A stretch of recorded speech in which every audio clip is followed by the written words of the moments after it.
Ang mabuting balita ng Panginoon ayon kay San Mateo. Papuri sa iyo, Panginoon.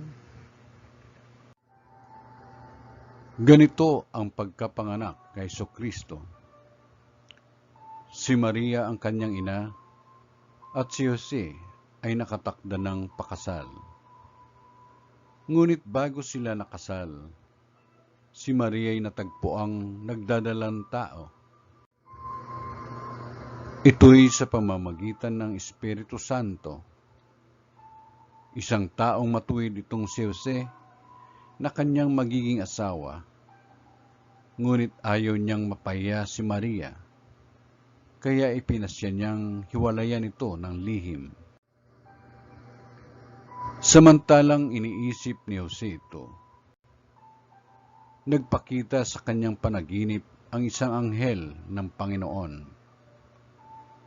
Sabi nito sa kanya, "Jose, anak ni David,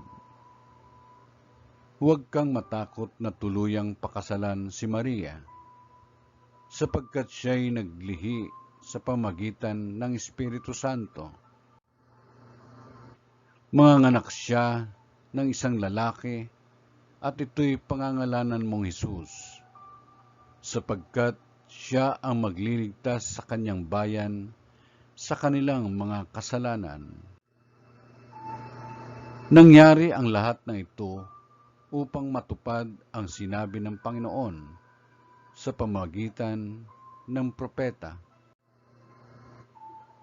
Maglilihi ang isang dalaga't manganganak ng isang lalaki, at tatawagin itong Emmanuel, ang kahulugay, kasama natin ang Diyos. Ang mabuting balita ng Panginoon. Pinupuri ka namin, Panginoong Jesucristo.